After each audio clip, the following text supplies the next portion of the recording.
Hi everyone, our coffee break guest today is George Tuckwell, and we are here to discuss the newly updated PAS128 standard. Hi George, how are you? I'm very well, thank you. Thank you very much for inviting me on. It's really great to have you here.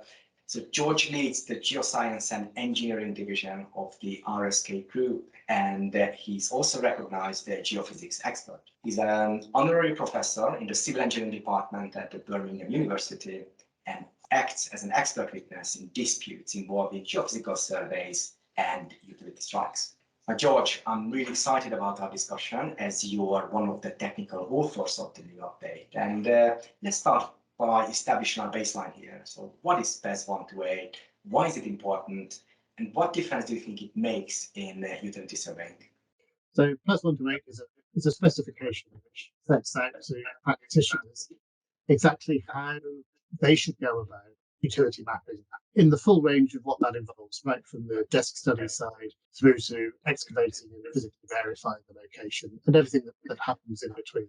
It was important in its first development, in the first version of it, because prior to that, there was no official document for people to work to. There was excellent guidance that the Survey Association produced, but that was open to interpretation and there was no requirement to follow it. There was no expectation there. It was just a really good document that the community had. So there was a real opportunity to try and standardise what individual practitioners were doing to support both them in providing a consistent product, but also to support clients in really understanding how to commission this sort of work to protect them in getting not just consistency, but consistency of quality and understanding that they're getting what they need that's appropriate for the site and for the project that they're working with. So the original version you mentioned came out 8 years ago. That was 2014 when the first PAS128 was released. Now, do you think it lived up to the expectation? Obviously, you talked about what the intention was, and why was it necessary to update the PAS? I think it did live up to the expectation. I think it was very rapidly adopted by the practitioners, by the community that actually do this kind of work. And because of that, I think clients did become aware of it, as well as we could possibly hope that they would have for a new document entering the industry. So yes, in that sense, it did make a real difference to the extent that a number of years on, we can look at what's gone well and where there's opportunities for improvement. And that's where the revision of the document came in. The way PAS128 was adopted and the speed it got adopted by the industry, it showed us how much of a need we had for something like PAS128. Now, what would you say the fundamental changes are between the original version and the new update? So there are a few areas where there are some key updates. So on the qualifications that you might look for practitioners, an expectation that they've been on nationally recognised training courses, and also that for the more complex surveys, the more complex work, that work is signed off by a competent professional, and that might in some circumstances be a chartered professional or someone of equivalent standing in the industry. And in that way, it draws parallels with other industry documents, like, for example, BS5930, which is the Code of Practice for ground investigation, which sets similar expectations on qualifications and professional standing. In terms of the detail of the technical side of the specification, there are a couple of tweaks to that. Probably the more significant one is increased in requirements to post-process data. So to take your geophysical data in a Type B survey, a survey where you're using geophysical techniques and others to detect the surfaces. Previously, there's been an option to either take the data away and process it to try and extract further detail and confidence from it, or not. And that was a dialogue then between the practitioner and the client to tailor it to the needs of the site in all circumstances. What the specification now says is for the complicated situations, so urban settings or complex road junctions, where we'd expect quite a congested picture of sort of overlapping services of different types of ages and so on. You can't realistically detangle all of that without taking the data away and interrogating it off-site in a post-processing exercise. So that's one of the bigger changes. And again, that's an incremental but important change from the previous version to really cement what we've learned in the intervening years in terms of what best practice is and what delivers the best mapping results in those situations.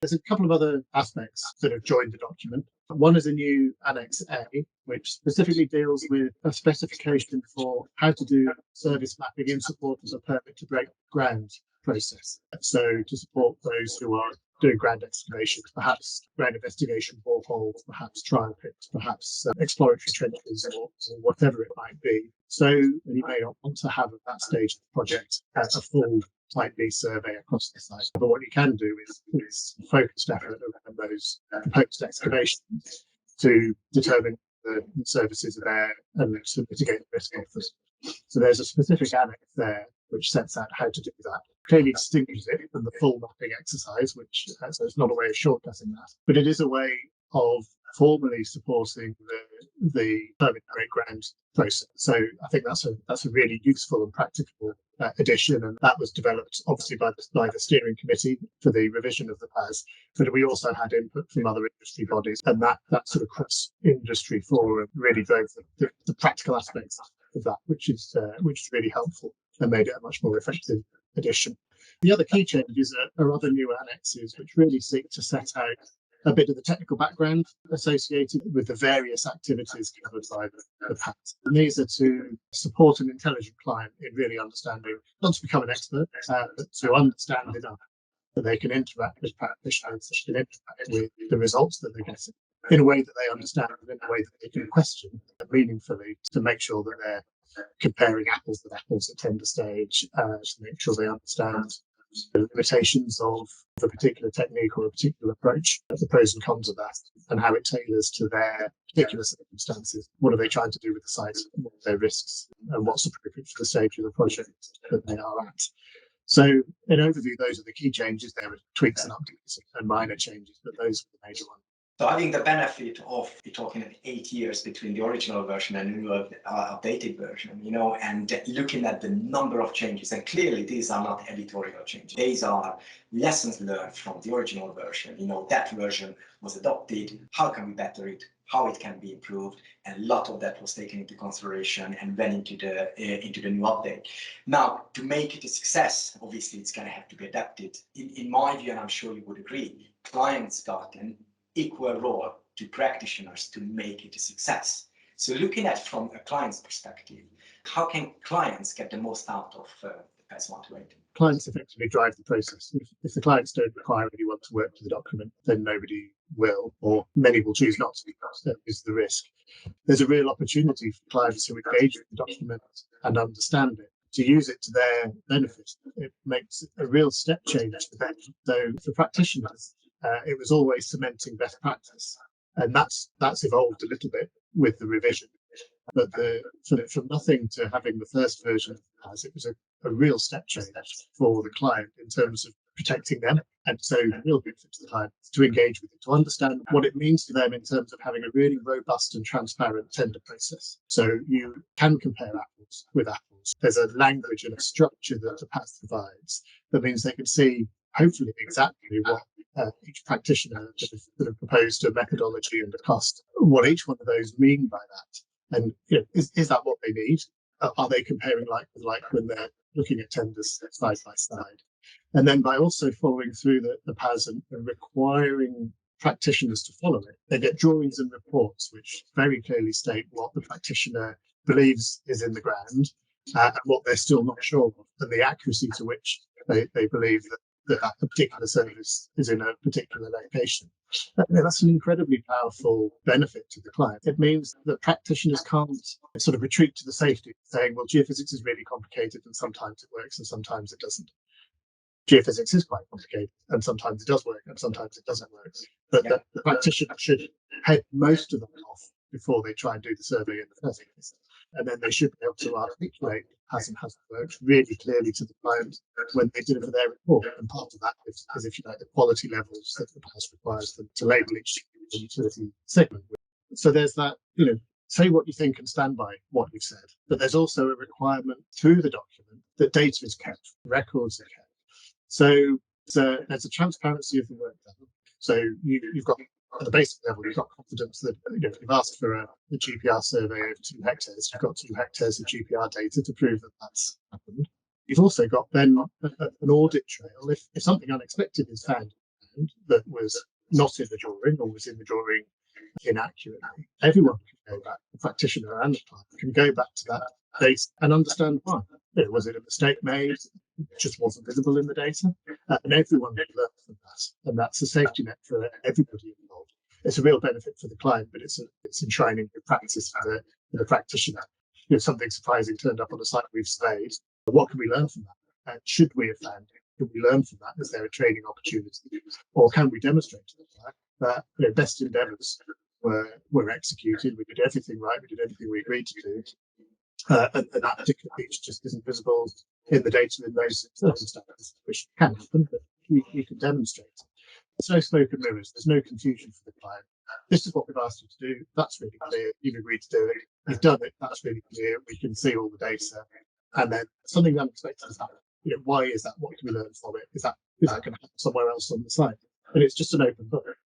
So the real benefit for the client is to engage with that and use it as their way of managing the project, and they'll get so much more out of the data and the project process if they do. It's evident how rich the PAS128 guidance is, how informative this is. This is nothing to be scared of, and it's giving me a lot of confidence that how the original version of the PAS was adapted and against all odds. If you now go out to the industry, you're more likely to get a PAS128 survey requirement as opposed to a GPR survey, a utility survey. It's very clear that one of the focal points for the new improved PAS, updated PAS, was the user-friendliness of it, the client focus, the client clarity, that very clarity you just talked about. As far as I'm concerned, it's now down to us practitioners and to the clients to make it a success. And for one, I'm determined and committed to make the new PAS128 a success. Now, is there anything else you'd like to add to the discussion? I would just agree with that point, really.